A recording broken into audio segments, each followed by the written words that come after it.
Hello friends, स्वागत आहे तुमचं आपल्या यूट्यूब चॅनलवर। तर मी बनवणार आहे तांदळाच्या खारोड्या। त्याच्यासाठी 1 किलोवर तांदूळ नीट करून घेतलेले आहेत। आता याला 2 पाण्यानं स्वच्छ असं चुळून स्वच्छ धुवून घ्यायचं आहे। आता हे तांदूळ धुवून झाल्यानंतर पाणी घालून घ्यायचं आहे आणि 3 दिवस चांगले तांदूळ भिजवून घ्यायचे। 3 दिवस तांदूळ भिजताना याच्यामधलं पाणी तेवढं काढून दुसरं पाणी घालायचं। तर आता 3 दिवस झालेले आहेत आणि तांदूळ बघू शकता छान असे पांढरे शुभ्र आणि छान असे भिजलेले आहेत। तर आता याला मिक्सरला बारीक करून घ्यायचं आहे। आता मिक्सरला बारीक करताना बघा याच्यामध्ये पाणी थोडंसं घालूनच वाटायचं आहे, जेणेकरून चांगली पेस्ट तयार व्हावी तांदळाची। तर बघू शकता आपलं तांदूळ छान असं वाटलं गेलेलं आहे आणि स्मूथ अशी पेस्ट तयार झालेली आहे। तर आता याला एका पातेल्यामध्ये मी काढून घेते आणि आता ह्याच पद्धतीने मी सगळं तांदूळ वाटून घेऊन रातभर भिजत ठेवलेलं होतं।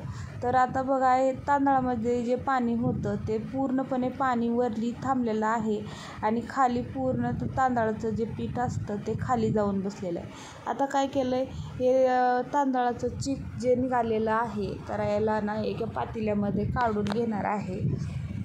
आता बघा पातेल्यामध्ये काढून झाल्यानंतर चांगलं असं मिक्स करून घ्यायचं आहे। तर आता बघू शकता इथं एक अर्धा पातेलं चीक आहे। तर याच्याच मापानं जेवढं चीक आहे तेवढंच पाणी घेणार आहे। तर बघा आता दुसऱ्या साईडला कढईमध्ये पाणी ठेवलेलं आहे। जेवढं चीक आहे तेवढंच पाणी ठेवलेलं आहे। आता ह्याच्यामध्ये चवीनुसार मीठ घालून घेतलेलं आहे आणि आता याला चांगली सळसळ उकळी येऊ द्यायची आहे। मीठ तुम्ही तुमच्या अंदाजानं टाकू शकता। तर बघा आता चांगली अशी सळसळ उकळी येऊ द्यायची याला। तर आता याला बघू शकता छान अशी उकळी आलेली आहे।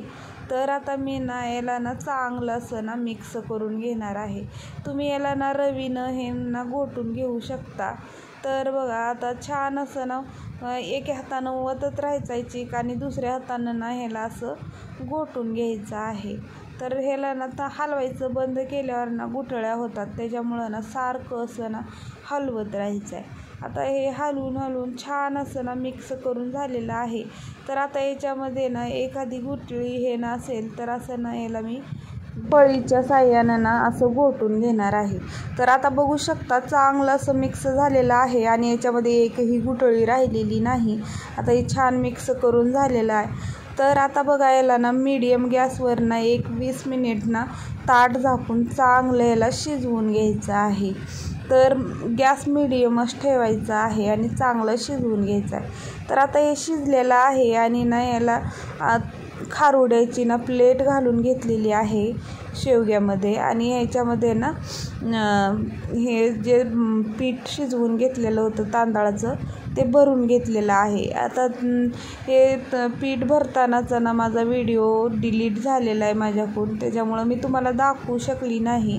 पण बघू शकता याच्यामध्ये भरून अशा छान अशा खारोड्या घालून घ्यायच्या आहेत। तुम्ही बघू शकता किती गोल आणि छान अशा खारोड्या पडत आहेत। हे पीठ शिजवताना थोडंसं जास्त घट्टही नाही आणि जास्त पातळही नाही असं शिजवून घ्यायचं आहे, जेणेकरून असं खारोड्या घालताना म्हणजे सोप्या जाव्या, हलक्या जाव्या खारोड्या घालण्यासाठी। तर बघा आता याच पद्धतीनं बघा मी सगळ्या खारोड्या करून घेणार आहे। तर मी इथं शेवगा थोडंसं पीठ गरम असल्यामुळं पोळत होता, त्याच्यामुळं मी शेवग्याला कापड लावून घेतलेला आहे। तर बघा याच पद्धतीनं मी सगळ्या खारोड्या करून घेणार आहे।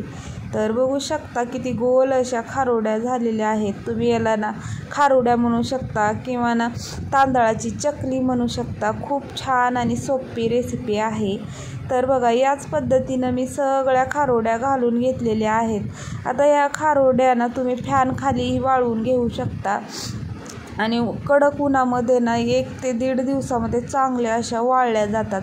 तर बघू शकता छान अशा सगळ्या खारोड्या घालून झालेल्या आहेत आणि ह्याला 2 दिवस चांगलं उन्हामध्ये वाळवून घेतलेलं आहे। आता बघू शकता किती पांढऱ्या शुभ्र अशा खारोड्या तयार झालेल्या आहेत आणि तुटल्या हे नाहीत, काही नाही। जेव्हा आपलं पीठ चांगलं शिजलेलं असतं खारोड्या तुटत नाहीत, चांगल्या व्यवस्थित तयार होतात। तर बघा खारोड्या सगळ्या वाळलेल्या आहेत, कुरकुरीत आणि पांढऱ्या शुभ्र झालेल्या आहेत. तर आता तुम्हाला मी ना ह्या खारोड्या तळून दाखवणार आहे. तर चला मग मी तुम्हाला ह्या खारोड्या तळून दाखवते. तर बघा दुसऱ्या साईडला मी कढईमध्ये तळण्यासाठी तेल गरम करून घेतलेलं आहे. तर आता हे तेल चांगलं कडकडीतच गरम होऊ द्यायचं आहे. तर आता बघू शकता छान असं तेल गरम झालेलं आहे आणि जास्त तेल चांगलं कडकडीत गरम होऊ द्यायचं आहे, नाहीतर या खारोड्या चांगल्या तळल्या जात नाहीत. आणि तुम्ही बघू शकता तळल्यानंतर खारोड्या किती दुप्पट तिप्पट पटीने फुगलेल्या आहेत बघू शकता. आणि खूप छान आणि सोप्या बनतात आणि कुरकुरीत आणि खुसखुशीत बनतात. जर तुम्हाला माझे व्हिडिओ बघायला आवडत असतील तर व्हिडिओला लाईक करा, कमेंट करा आणि चॅनलवर नवीन आलेले असाल तर चॅनलला नक्की सबस्क्राईब करा. तुम्ही याला तांदळाची खारोडी किंवा तांदळाची चकलीही म्हणू शकता. तर बघा मस्त अशा पांढऱ्या शुभ्र खारोड्या तयार झालेल्या आहेत. आता तुम्हाला याला तोडून दाखवते की ह्या किती कुरकुरीत आणि खुसखुशीत अशा तयार झालेल्या आहेत.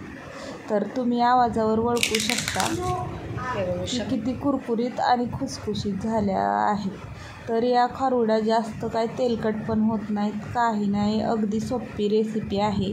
नक्की ट्राय करून बघा, तुम्हाला नक्की आवडेल. तर बघा मस्त अशा खारोड्या तयार झालेल्या आहेत.